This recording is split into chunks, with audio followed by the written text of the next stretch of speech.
आज सुबह के समय हमारे वचन का शीर्षक है अपने विश्वास, हमारा विश्वास सोने से भी अधिक बहुमूल्य है। और आज सुबह के समय हम अपने वचन को खोलने जा रहे हैं जो प्रेरित पतरस के द्वारा लिखी गई पहली पत्री, पहला पतरस उसका पहला अध्याय और 6 और 7 पद। दुख, संकट, क्लेश, ये कुछ ऐसी चीजें हैं जो हमको जीवन में पसंद नहीं आती।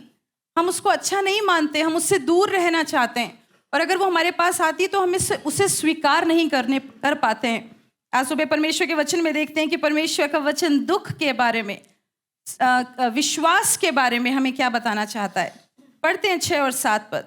इस कारण तुम मगन होते हो, यद्यपि अवश्य है कि अभी कुछ दिनों के लिए नाना प्रकार की परीक्षाओं के कारण दुख में हो, और यह इसलिए है कि तुम्हारा परखा हुआ विश्वास जो आग से ताए हुए नाशवान सोने से भी अधिक बहुमूल्य है, प्रभु यीशु के प्रकट होने पर प्रशंसा और महिमा और आदर का कारण ठहरे।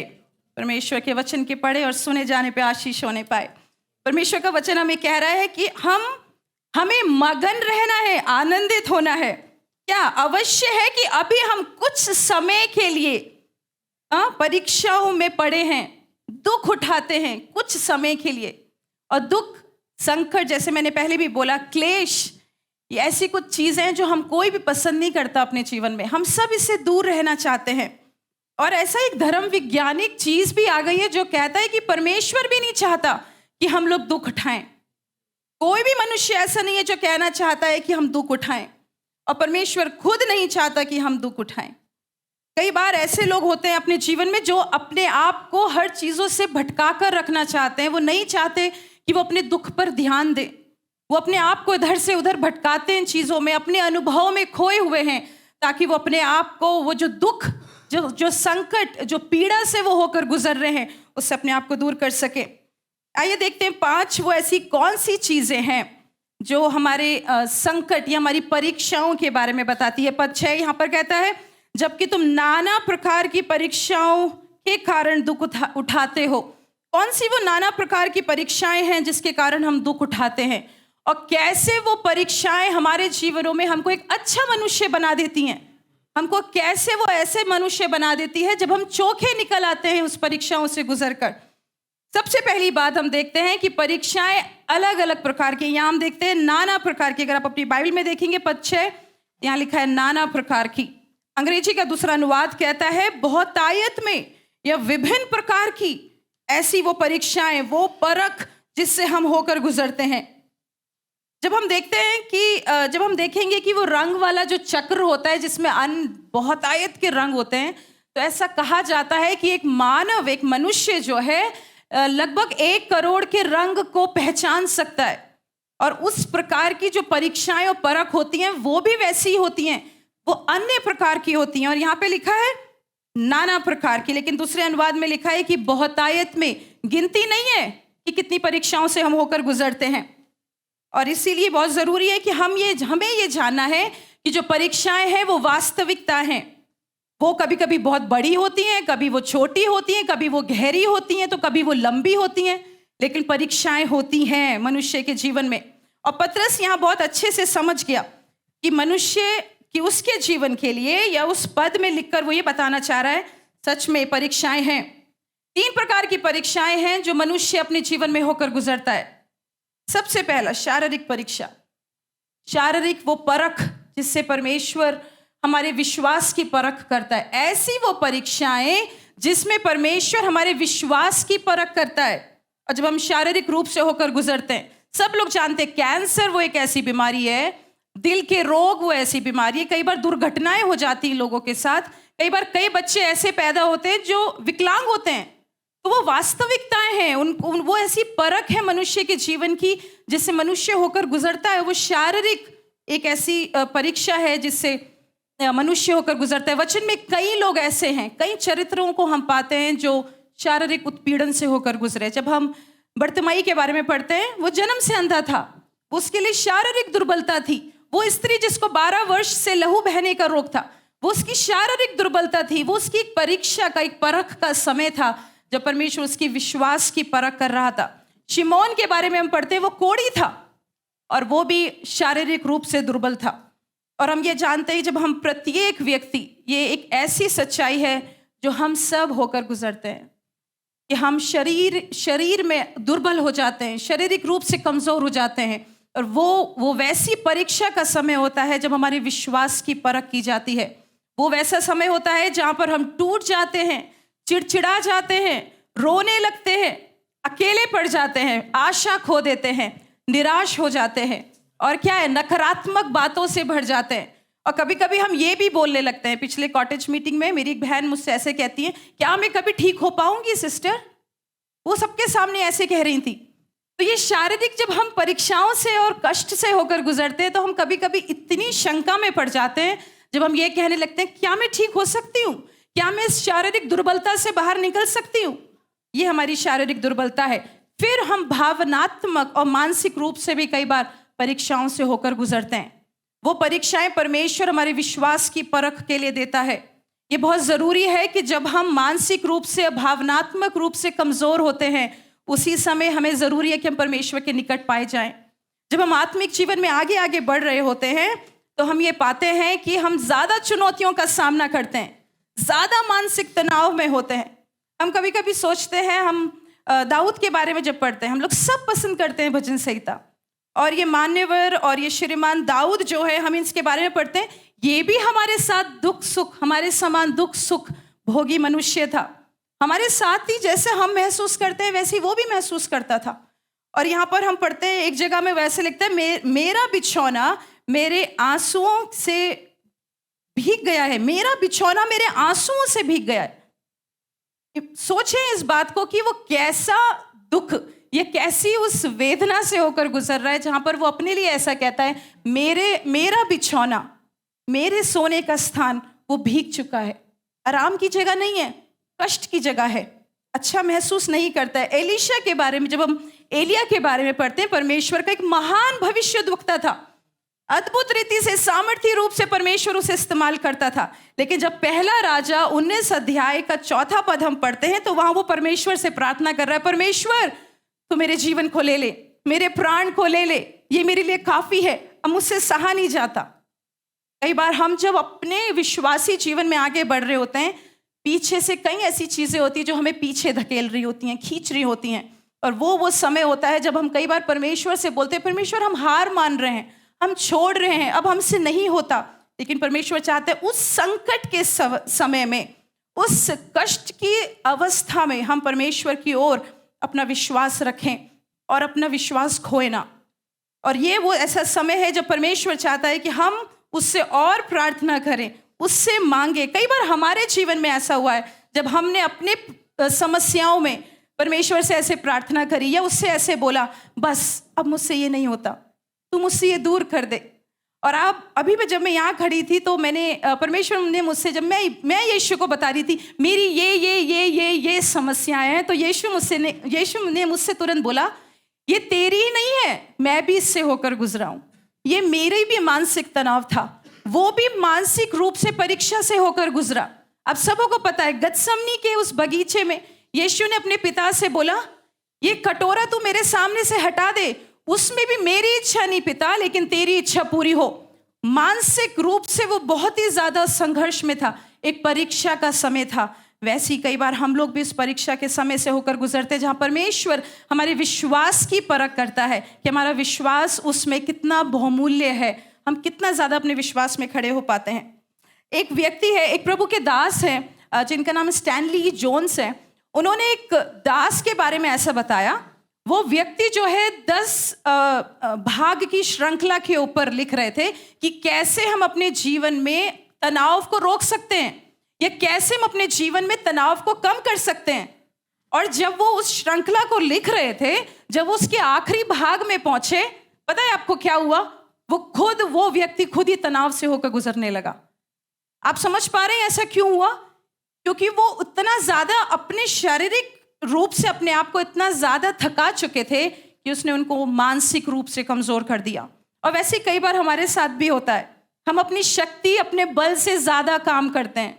कभी कभी हम ज्यादा सोचने लगते हैं, जो चीजें होती भी नहीं है हम उसके बारे में भी शक करने लगते हैं।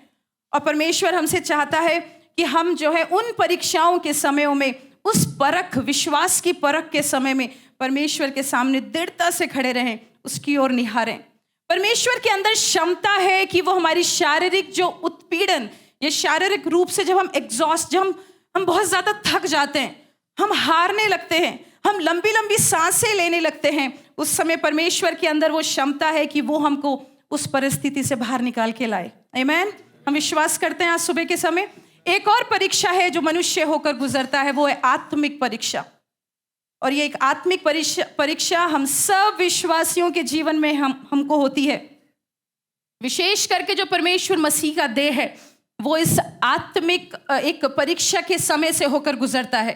और पता है ये हम सबों के जीवन में क्यों आती है? क्योंकि परमेश्वर देखना चाहता है हम उससे कितना प्रेम करते हैं, हम उसकी कितनी नज़दीकी में रहना चाहते हैं। और मैं सोचती हूँ रविवार का दिन सबसे ज़्यादा एक ऐसा दिन होता है जहाँ पर परमेश्वर हमारे विश्वास की परख करता है, हमारे आत्मिक जीवन की परख करता है। जानबूझ के संडे के सुबह में सिर दर्द होता है, जानबूझ के संडे की सुबह में जो है ओस पड़ने लगती है, कोहरा हो जाता है, जानबूझ के बारिश हो जाती है, ठंड लगने लगती है। और ऐसे करते करते हम ये विश्वास, हमारे ऊपर परमेश्वर एक ऐसा समय लेकर आता है जो हमारी विश्वास की, हमारे अंदरूनी मनुष्यत्व की परीक्षा होती है, जहाँ परमेश्वर ये पता लगाना चाहता है कि हमारा विश्वास उसमें कितना अडिग है, ना टलने वाला विश्वास है। जब हमारा ना टलने वाला विश्वास होता है तो हम अपने आत्मिक जीवन में मजबूती से खड़े रहते हैं। संघर्ष आते हैं, कठिनाइयां आती हैं विश्वासी के जीवन में, लेकिन वो उससे हिलता नहीं है, वो खड़ा रहता है। आंधी आने दो, तूफान आने दो, लेकिन उसका विश्वास बना रहता है। और हम लोग क्या करते हैं, जब हम संकट के समय में होते हैं हम परमेश्वर से फिर प्रश्न करते हैं विश्वास में, जब हम आत्मिक संघर्षों से होकर या परीक्षाओं से होकर गुजरते हैं। और हमारे प्रश्न देखिए कैसे होते हैं, परमेश्वर क्या तू ये कर सकता है? परमेश्वर क्या तू बंद दरवाजे को खोल सकता है? परमेश्वर तू क्या मेरी मदद करेगा? वो कर सकता है, वो क्षमता रखता है, उसके अंदर वो काबिलियत है जो कोई नहीं कर सकता, वो कर सकता है। लेकिन हम क्या पूछते हैं, परमेश्वर तू क्या मेरे लिए बंद दरवाजा खोलेगा? परमेश्वर तू क्या मुझे चंगाई देगा? परमेश्वर तू क्या मेरे साथ है? कभी कभी हम लोग ये पूछने लगते हैं जब हम परीक्षाओं से होकर गुजरते हैं, क्या तू मेरे साथ है? और एक जो सामान्य प्रश्न हम सब पूछते हैं जब हम बीमारी से या किसी भी चीज से होकर गुजरते हैं, परमेश्वर क्या तू मुझसे प्यार करता है? प्यार एक ऐसी चीज है हर मनुष्य चाहता है, लेकिन जब हम आत्मिक परीक्षाओं से होकर गुजरते हैं कई बार हम अपने ऊपर परमेश्वर का जो संबंध हमारे साथ हमारे अंदर है हम उस पर शक करते हैं। कलीसिया सुबह के समय आप सबों को उत्साहित करना चाहती हूँ, अपनी आत्मिक जीवन में जब आप मजबूती से यीशु के साथ बढ़ते हैं, आने दीजिए जो भी परीक्षाएं आ जाएं, आने दें जो भी परख आ जाएं, आप हिलेंगे नहीं, आप डामाडोल नहीं होंगे, आप प्रार्थना में बने रहेंगे, आप संगति में बने रहेंगे, आप उपवास करते रहेंगे। पता है क्यों? क्योंकि आपका अंदरूनी मनुष्य तो परमेश्वर के साथ जुड़ा हुआ है। हमारे साथ क्या होता है जब परीक्षाएं आती हैं? जब परीक्षाएं आती हैं वो हमको बहुत ज्यादा दुख देती हैं। जब आप इसी पहले पत्रस उसके पहले अध्याय के 6वें पद के ब भाग को देखते हैं तो यहाँ ऐसा लिखा है, यद्यपि अवश्य है कि अभी कुछ दिन के लिए, ठीक है, इस चीज को समझ जाइए, बस कुछ दिन के लिए। अब ये नहीं पता वो कुछ दिन शायद 1 साल है, शायद वो 2 साल है, शायद वो 5 साल है, किसी किसी के लिए 20 साल होते हैं, लेकिन परमेश्वर के वचन पे हमें विश्वास करना है। यहाँ लिखा है यद्यपि अवश्य है कि अभी कुछ दिन के लिए नाना प्रकार की परीक्षाओं के कारण दुख में हो। परीक्षाएं हमको दुख देती हैं, वो हमको पीड़ा, हमको दर्द देती हैं, हमारे सहने से बाहर होती हैं। वो एक अच्छा अनुभव नहीं होता है, वो बहुत दर्द भरा होता है। हमको ऐसा लगता है जैसे किसी ने हमें धकेल दिया है नीचे, हम बिल्कुल टूट चुके हैं। मैं विश्वास करती हूँ आज सुबह आप मेरे साथ उस चीज को अनुभव कर रहे हैं। आइए मिलकर अपना ध्यान परमेश्वर की ओर लगाकर प्रार्थना के स्वभाव में बैठें। जब हम प्रार्थना के स्वभाव में बैठेंगे परमेश्वर आज अपने वचन के द्वारा हमको छूने जा रहा है, मैं ये विश्वास करती हूँ। और जब हम परीक्षाओं से होकर गुजरते हैं तो क्या होता है? दुख होता है। दुख में हो, ये बात सच है। दुख परमेश्वर एक मसीही जीवन के लिए वास्तविकता है मित्रों। ये कुछ ऐसी चीज नहीं है कि सिर्फ आप ही दुख से होकर गुजरते हैं। सब मनुष्य, हम जब परमेश्वर के साथ उस विश्वास की परख में बढ़ रहे होते हैं, हम सब मनुष्य दुख से होकर गुजरते हैं। और ये अवश्य है, यहाँ पर कैसा लिखा है? यद्यपि अवश्य है। अवश्य है, अवश्य का मतलब पक्का है, 100% है कि हम दुख से होकर गुजरेंगे, परीक्षाएं आएंगी, परख आएगा। कितना अच्छा है ना कि वचन हमें पहले से ही आगाह कर रहा है, वो हमें पहले से बता रहा है, ताकि हम पहले से ही तैयार रहें अपने दिमाग में। ठीक है, तीर चलने वाले हैं, शत्रु आक्रमण करेगा, परिवार में क्लेश आएंगे, बीमारी भी आ जाएगी, शायद बच्चे को भी कष्ट उठाना पड़ेगा, ये सब होएगा। यहाँ लिखा है वचन में, यद्यपि अवश्य है, ये बात पक्की है कि जब हम कुछ दिन के लिए परीक्षाओं में पढ़ेंगे तो ये सब होगा। तो हमारे जीवन में दुख जो है वो बहुत व्यवहारिक है, वो बहुत ही ज्यादा ऐसी चीज है जो अनहोनी नहीं है, वो होनी ही है हमारे जीवन में। ये एक ऐसी समस्या है। कई बार ऐसा होता है कि मनुष्य अपने दुखों को छुपाता है, वो नहीं दिखाना चाहता बाहर, वो झूठी मुस्कुराहट लेकर लोगों के सामने जाता है और अपने संघर्ष को छुपाकर मनुष्य के सामने अपने आप को मजबूत दिखाता है। लेकिन एक मनुष्य के लिए बहुत जरूरी है कि वो अपने दुखों को परमेश्वर या मसीही लोगों से बांटे, क्योंकि ये सच्ची है बात कि मनुष्य दुख से होकर गुजरेगा। और ये बात सच नहीं है कि मनुष्य जो है जो बाहर दिखता है कई बार वो अंदर होता है, ये सच नहीं है। सच्चाई तो ये है कि मनुष्य जो अंदर होकर गुजरता है वो बाहर दिखाता ही नहीं है, वो बाहर दुख से भरा है, उसके पास समस्याएं हैं, उसके पास चीजें हैं जो जिससे वो संघर्ष कर रहा है। जब हम बाइबल में पढ़ते हैं कि ये वास्तविकता है, बाइबल में वास्तविकता है, जब हम यिर्मयाह नबी की पुस्तक पढ़ते हैं, यिर्मयाह नबी की पुस्तक उसके 15 अध्याय का 18 पद, यहाँ यिर्मयाह ऐसा कहता है, मेरी पीड़ा क्यों लगातार बनी रहती है। वो प्रश्न कर रहा है, क्यों मेरी पीड़ा लगातार बनी रहती है, मेरी चोट की कोई औषधि नहीं है। आपको लगता है उसकी चोट की कोई औषधि नहीं थी? औषधि थी, लेकिन क्योंकि वो उस परीक्षा, उस कठिनाई के समय से होकर गुजर रहा था, उसको मन में क्या महसूस हो रहा है कि मेरी पीड़ा क्यों लगातार बनी रहती है। और वो यहाँ पर अपने दुख के बारे में बात कर रहा है। जब हम सुलेमान के बारे में पढ़ते हैं, सुलेमान भी कई जगहों में, जब हम सबोपदेशक की पुस्तक पढ़ते हैं, पिछले समयों में हमने सबोपदेशक की पुस्तक से अध्ययन किया है यहाँ पर कलीसिया में, वो क्या कहता है? रोने का समय है, छाती पीटने का समय है। इसका मतलब समय है रोने का, आएगा समय जब हम छाती पीटेंगे, आएगा वो समय जब हम दुख उठाएंगे। कलीसिया, सुबह के समय मुझे लगता है कि हम लोगों को जब सत्य पता है ना, तो उस चीज को स्वीकार करना है कि दुख जीवन में आएंगे और वो परख का समय आएगा। वो दुख का समय हमें तोड़ नहीं देगा, वो दुख का समय हमें गिरा नहीं देगा, वो दुख का समय हमें अकेला नहीं कर देगा, लेकिन वो परख का समय हमारे विश्वासी जीवन को और मजबूत बनाएगा जब हम उसकी और नजदीकी में आएंगे।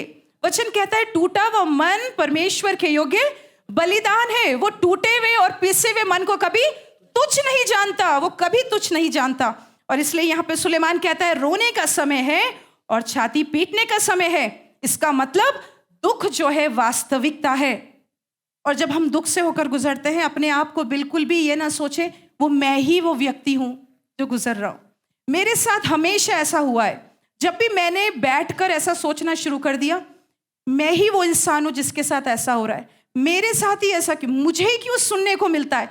जब भी मैं ऐसा सोच के बैठी हूं, मैंने देखा है सामने मुझे कोई ऐसा व्यक्ति मिला, या मैं फेसबुक देख रही थी तो मैंने कोई वीडियो देख ली, या किसी ने मुझे कुछ बात सुना दी जहां मुझे पता चला उसका दुख मुझसे भी बड़ा था, उसकी समस्या मेरे से भी ज्यादा थी। और फिर मुझे महसूस हुआ, अरे नहीं, मेरी तो बहुत छोटी है, उस व्यक्ति को तो मुझसे भी ज्यादा बड़ी है। आपने ऐसा कभी महसूस किया?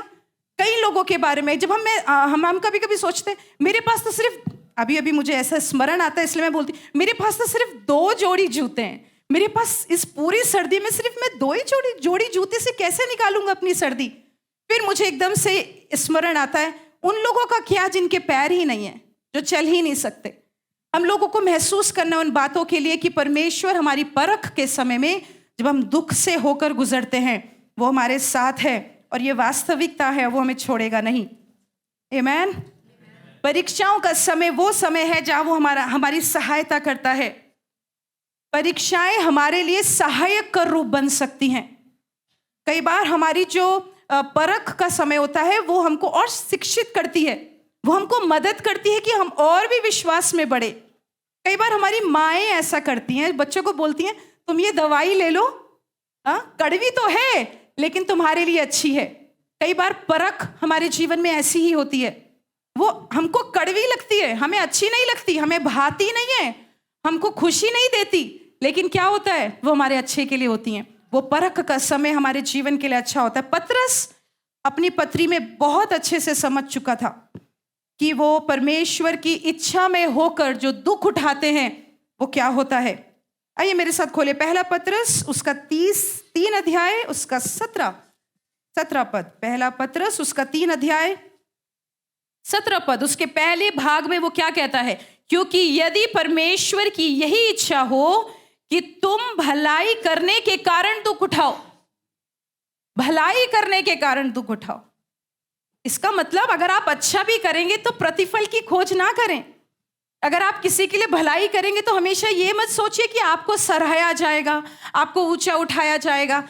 कभी ऐसा भी समय आएगा जब आप अपने भलाई करने के द्वारा आप दुख उठाएंगे। आज सुबह कलीसिया परमेश्वर हमें बार बार स्मरण दिला रहा है कि हमको तैयार रहना है हमेशा। और जब दुख का समय आए, जब दुख की परीक्षा का समय आए, जब परमेश्वर हमारे विश्वास की परख करे तो हम उसमें खरे पाए जाएं। पहला पतरस उसका 4 अध्याय और उसका 19 पद, यहाँ उसके पहले भाग में ऐसा लिखा है, इसलिए जो परमेश्वर की इच्छा के अनुसार दुख उठाते हैं, जो परमेश्वर की इच्छा के अनुसार, इसका मतलब परमेश्वर अपनी इच्छा के अनुसार भी अनुमति देता है कि हम दुख उठाएं। हम कई बार अपनी गलतियों के कारण भी दुख उठाते हैं। आपको पता है हम अपने जीवनों में कई बार गलत निर्णयों को ले लेते हैं। कई बार हमारी सोच गलत होती है, क्योंकि हमारा चुनाव गलत होता है तो उसका परिणाम भी गलत होता है। और फिर हम बाद में महसूस करते हैं अपने जीवन में, ये मेरा गलत निर्णय था, मैंने ये गलत काम कर दिया। लेकिन उस समय भी परमेश्वर की सहायता और अनुग्रह हमारे ऊपर होता है, फिर भी वो दया करता है, फिर भी वो हम पर तरस खाता है। लेकिन यहाँ पर क्या लिखा है, जो परमेश्वर की इच्छा के अनुसार, ये दूसरा प्रकार का दुख है जो उसके अनुसार होता है, हमारी गलती से नहीं है, लेकिन परमेश्वर की इच्छा के अनुसार जो होता है। और यहाँ पर मैं ये विश्वास करती हूँ कि जब हम परमेश्वर की इच्छा के अनुसार दुख उठाते हैं, परमेश्वर के हाथ में हम सुरक्षित होते हैं। क्योंकि यहाँ लिखा है वो भलाई करते हुए अपने अपने प्राणों को विश्वास योग्य सृजनहार के हाथ में सौंप दे। अपने अपने प्राणों को किसके हाथ में सौंप दे? सृजनहार के हाथों में, विश्वास के कर्ता सृजनहार के हाथ में सौंप दे। इसका मतलब जब हम परमेश्वर की इच्छा के अनुसार दुख उठाते हैं, होने पाए कि हम अपने जीवनों को, अपने प्राणों को उस परमेश्वर के हाथ में सौंप दें। परमेश्वर के लोग आजकल हर जगह में, भारतवर्ष में, सब जगह, दुनिया भर में भी जहां भी प्रभु के लोग पाए जाते हैं, वो संघर्ष का सामना कर रहे हैं, पीड़ा उठा रहे हैं, विरोध सहते हैं। लेकिन उन सब में भी मैं ये विश्वास करती हूँ, जब वो उसके लिए, परमेश्वर की इच्छा के अनुसार, मसीह के नाम के लिए संघर्ष करते हैं या दुख उठाते हैं, क्या होता है? वो उसके हाथों में, उनके प्राण सृजनहार के हाथों में सौंपे जाते हैं। परमेश्वर उनकी प्राणों की सुधि लेता है। अगर प्राण चले भी जाएं तो किसके हाथों में? परमेश्वर के हाथों में है। भजन संहिता 126 के 5 और 6 में खोलते हैं उसको। भजन संहिता 125 उसका 5 और 6। देखिए यहाँ पर कैसा लिखा है। जब हम बात करते हैं कि परीक्षाओं का समय या दुख का समय एक मनुष्य के जीवन में कैसा होता है, यहाँ लिखा है, जो आंसू बहाते हुए बोते हैं वे जय जयकार करते हुए लपने पाएंगे। चाहे बोने वाला बीज बोकर रोते हुए चला जाए, परंतु वह फिर फूलियां लेते लिए हुए जय जयकार करते हुए निश्चय लौट आएगा। यहाँ उस शब्द को देखिए, निश्चय, पक्का है वो कि वो क्या रोते हुए जाता है, लेकिन क्या होता है? जय जयकार करते हुए लौट नहीं पाता है।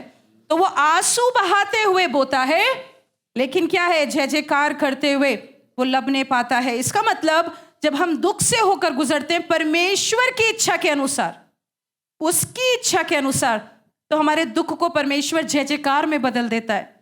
और हम दुख से होकर तो जाते हैं, लेकिन हम लौटकर वापस निश्चय कैसे आते हैं? जय जयकार करते हुए आते हैं।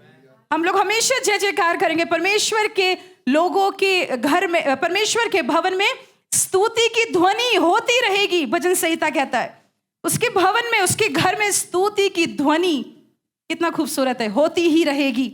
और परमेश्वर का वचन आज सुबह हमें स्मरण दिला रहा है, संकट आएंगे, मानसिक तनाव आएगा, शारीरिक परीक्षाएं आएंगी, मानसिक रूप से परीक्षाओं से होकर गुजरेंगे, लेकिन उन सब के गुजरने के समय में भी उस रोते हुए जब हम बोएंगे, हम जय जयकार करते हुए परमेश्वर की उस महानता को देखेंगे।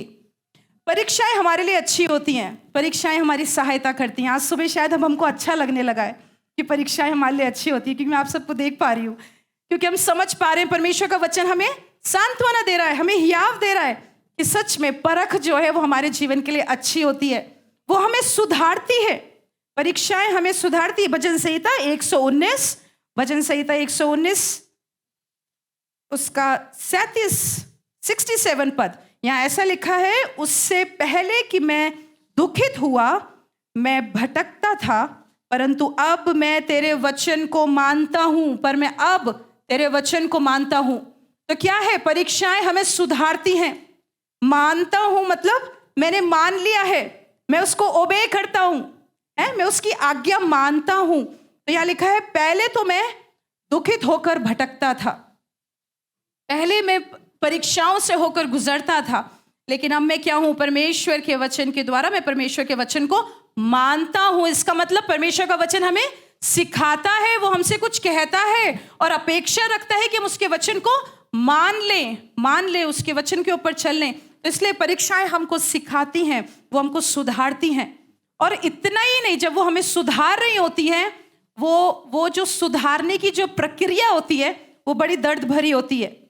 जब हमें कोई सुधारता है तो हमको बहुत दर्द मिलता है, चाहे वो कोई भी उम्र का क्यों ना होने पाए, चाहे वो एक बच्चा ही हमको कुछ बोल दे, तो क्या होता है, हम एकदम से दिल टूट जाता है, मन बड़ा भारी हो जाता है। ऐसा लगता है क्यों मुझे बोल दिया, एक छोटी सी बात, तुम्हारा ये ऐसा हो रहा है, तुम्हारे कपड़े वहां जा रहे हैं, तुमने तो ऐसे बोल दिया था, कुछ भी क्यों ना हो जाए।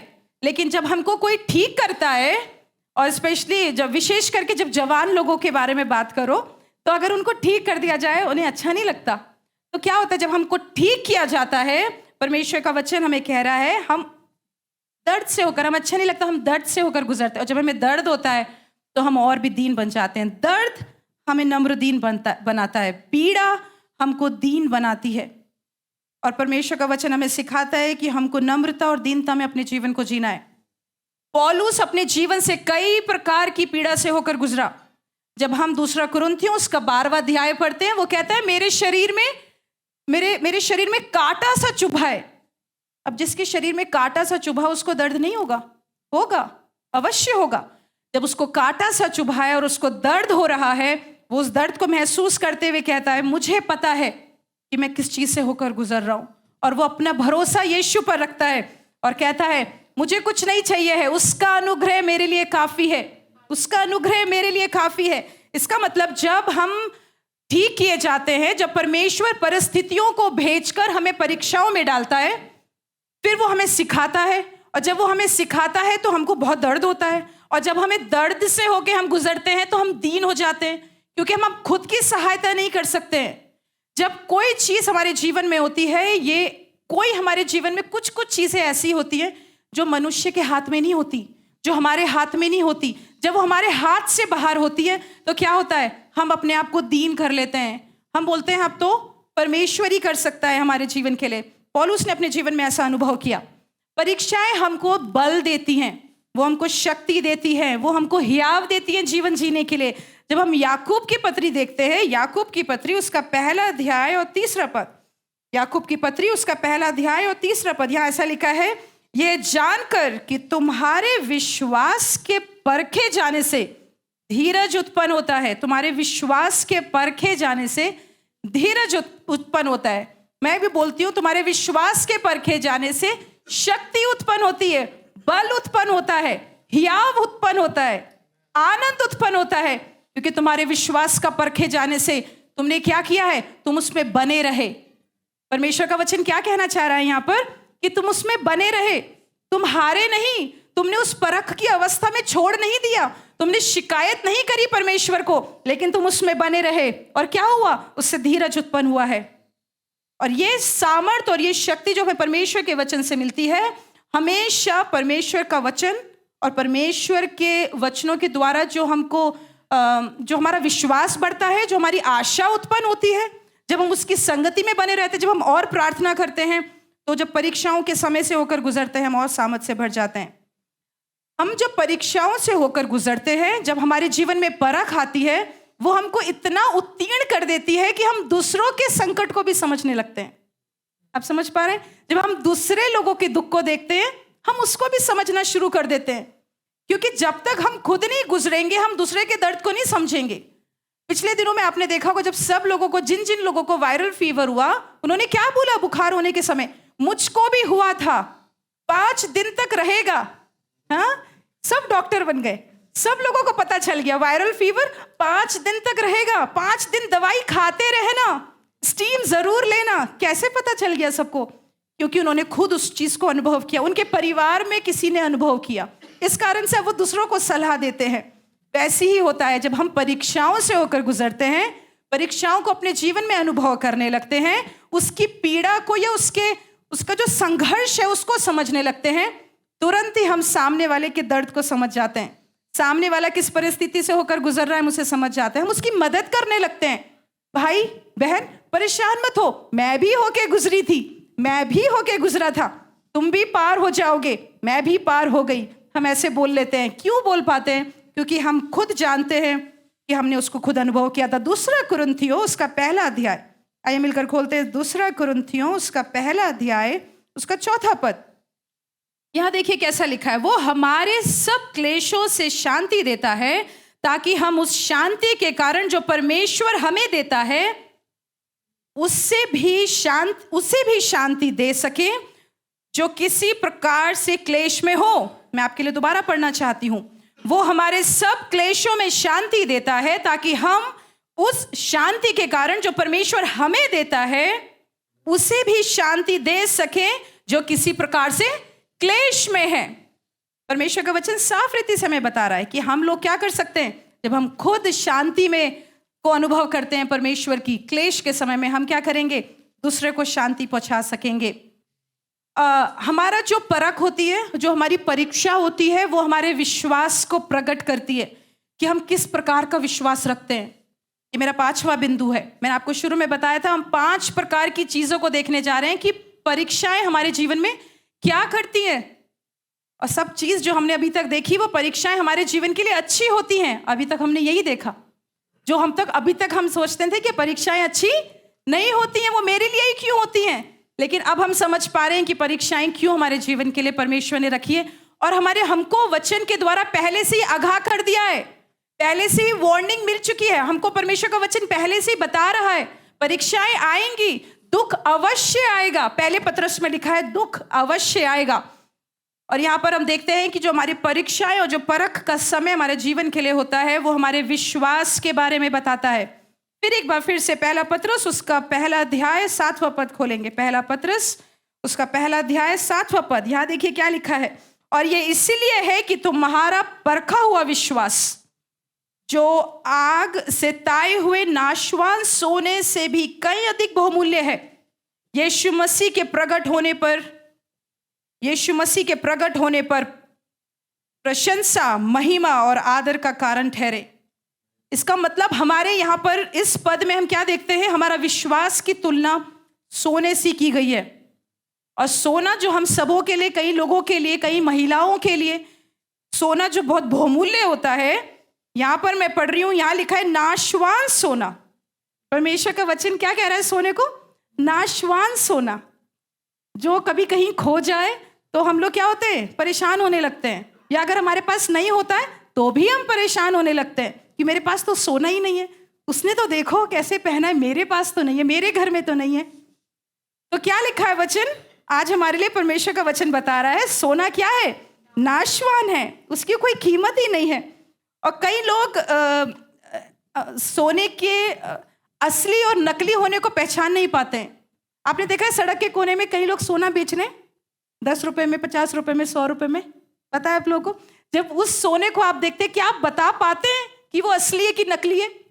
बिल्कुल भी नहीं। कई बार वो असली सोने से भी ज्यादा चमक रहा होता है, कभी अगर आपने देखा है तो। लेकिन पता है उसकी परख कौन बता पाता है? तो सुनार होता है। सुनार उसको देखते ही पता लगा लेता है, नहीं ये नकली है, नहीं ये असली है। उसको उसको प्रक्रिया में नहीं डालना है, उसको देखते ही पता चल जाता है कि वो नकली है कि असली है। लेकिन कई बार क्या होता है, हम लोग सोनार की दुकान में भी जाते हैं तो भी मिलावट वाला सोना खरीद के लेकर आते हैं, उसके अंदर सब तांबा मिला होता है। ये ऐसे कैसे हो जाता है? परमेश्वर का वचन कहता है कि जब हम परीक्षाओं से होकर गुजरते हैं, हमारा विश्वास प्रकट किया जाता है। किस प्रकार का हम विश्वास रखते हैं? और परमेश्वर का वचन हमारी विश्वास की तुलना, एक विश्वासी के विश्वास की परख की तुलना जो है सोने से कर रहा है कि वो नाशवान सोने से भी ज्यादा बहुमूल्य है। सोना अपने आप में ही महंगा होता है, और परमेश्वर का वचन जब हमारे विश्वास की तुलना सोने से कर रहा है, इसका मतलब हमारा विश्वास बहुत बहुमूल्य है, हमारा विश्वास बहुत महंगा है। परमेश्वर हमारे विश्वास की कदर करता है। जो लोग विश्वास परमेश्वर पे रखना सीख गए हैं, परमेश्वर उन लोगों का आदर करता है। कितनी बार ऐसा होता है जब परमेश्वर कहता है मैं तुम्हारे लिए विश्वास योग्य रहा हूं, लेकिन परमेश्वर के लोग उसके लिए विश्वास योग्य नहीं रहते। इजरायली लोगों के प्रति परमेश्वर बहुत दुखी हुआ। परमेश्वर ने उनके लिए अद्भुत कार्य किए, लेकिन वो फिर भी संतुष्ट नहीं थे, फिर भी और ज्यादा प्रश्न कर रहे थे, कुड़कुड़ा रहे थे, बुड़बुड़ा रहे थे।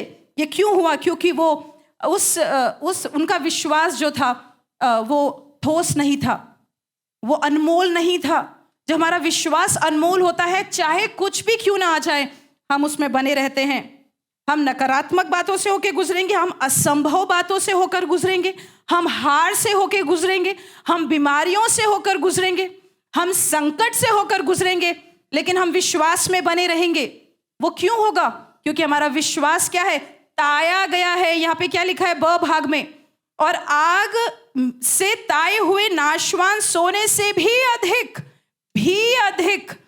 इसका बहुत बड़ा मतलब है यहाँ पर।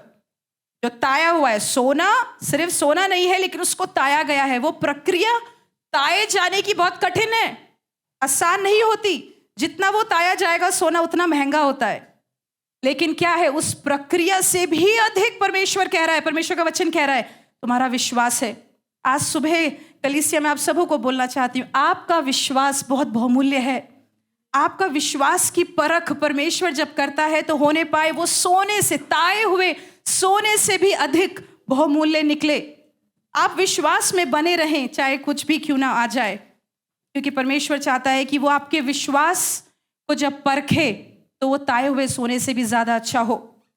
परीक्षाएं जो हैं वो हमको ताती हैं। यहां देखिए क्या लिखा है, जब तुम परीक्षाओं से, परख से होकर, तुम्हारा परखा हुआ विश्वास। यहां देखिए एक दूसरा शब्द का इस्तेमाल किया गया। 6ठे पद में यहां लिखा है परीक्षाएं, लेकिन 7वें पद में यहां लिखा है परख। जो हम परख से होकर गुजरते हैं, तो जो परख है वो हमको क्या करती है? और भी ता देती है, वो हमको और भी शुद्ध बना देती है, वो हमको और भी चमका देती है, वो हमको और भी निहार दे, हम और भी निखरने लगते हैं। और ये कब होता है? जब हम उस प्रक्रिया से होकर गुजरते हैं। लेकिन मित्रों, आज एक सुबह के समय सत्य बताना चाहती हूँ। वो जो ताया जाने वाला समय है ना, वो बहुत कठिन है, वो बहुत लंबा है, वो बहुत दर्द से भरा है।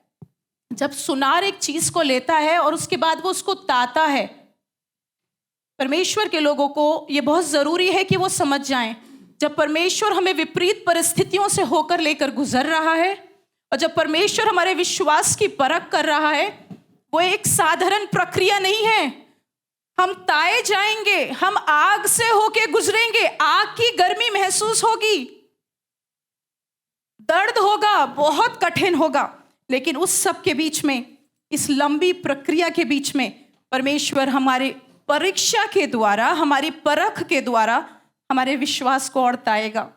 वो हमको और शुद्ध बनाएगा, वो हमें और महंगा बनाएगा। जितना सोना ताया जाएगा उतना वो महंगा हो जाता है, लेकिन परमेश्वर का वचन उसे नाशवान कह रहा है। उससे भी ज्यादा बहुमूल्य आपका विश्वास है। अगर आपका विश्वास आपकी परिस्थितियों के कारण ताया जाता है, इसका मतलब आपका विश्वास बहुत बहुमूल्य है। और आज सुबह हमारे वचन का शीर्षक यही कहता है, विश्वास, हमारा विश्वास जो है सोने से भी ज्यादा बहुमूल्य है। और आप, परमेश्वर का वचन हमें बोल रहा है कि वो नाशवान है, इसलिए जब उस प्रक्रिया से होकर गुजरते हैं ना, दुखी ना हो जाएं, परेशान ना होने लगे। वो गर्मी महसूस होगी, वो शायद सोनार आपको टाइम लेकर ताएगा, वो उसको अपना आकार देगा। आपने देखे हैं कुछ कुछ जेवर जो है वो बहुत छोटे होते हैं, लेकिन कुछ कुछ बहुत घने होते हैं। उसमें ज़्यादा नक्काशी की जाती है, उसमें ज़्यादा काम किया जाता है। वो पता है क्यों है? क्योंकि वो सोनार उसमें और टाइम ले रहा है, वो उसको और खूबसूरत बनाना चाहता है। हमारा विश्वास प्रभु यीशु मसीह हमारे विश्वास को और भी ज़्यादा मजबूत बनाना चाहता है, और जिसके विश्वास को वो मजबूत बनाना चाहता है वो उसको और कठिन परिस्थितियों से होकर गुजरने देता है। अगर वो चाहता है कि आप सरलता से अपना जीवन बिता लें, तो शायद आप ज्यादा परिस्थितियों से होकर नहीं गुजरेंगे, जीवन सरल ही रहेगा। लेकिन क्या है, जब हम परमेश्वर हमें चाहता है कि हम और भी मजबूती से उसके साथ निकटता में, घनिष्ठता में यीशु के साथ बढ़ते चले जाएं, तो हमारे विश्वास को और ज्यादा ताएगा, और ज्यादा समय लेगा। एक वचन आखिरी में पढ़कर हम उसके बाद प्रार्थना करने जा रहे हैं परमेश्वर के वचन से। परमेश्वर के वचन के बाद ये वचन मुझे आज सुबह के समय बहुत आशीष किया। याकूब उसका पहला अध्याय और उसका 12वां पद।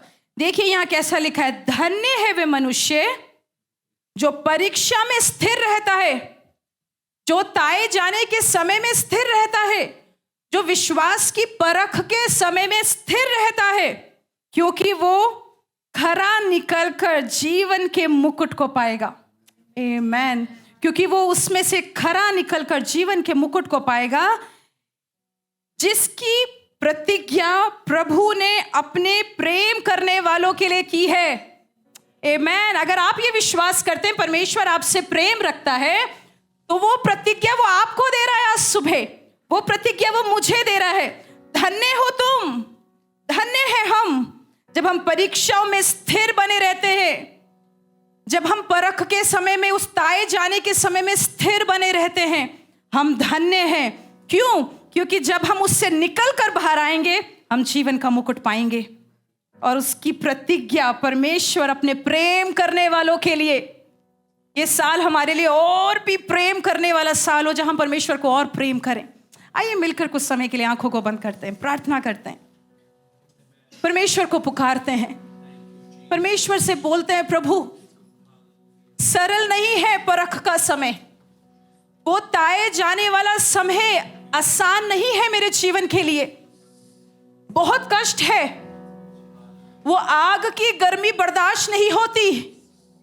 लेकिन आज सुबह मैं कलीसिया कहना चाहती हूं, अगर आप अपने आत्मिक जीवन में मजबूत हैं, अगर आपका संबंध प्रभु यीशु मसीह के साथ मजबूत है, अगर आप उससे लिपटे रहते हैं, अगर आप प्रार्थना करते रहते हैं, अगर आप उपवास में बने रहते हैं, अगर आप परमेश्वर के लोगों की संगति में बने रहते हैं, आप उस आग के समय से बाहर हो जाएंगे, आप उसे पार कर लेंगे, आप चोखे सोने के समान बाहर निकल कर आएंगे। याद करें शद्रक मेशक अबेदनगो को आज सुबह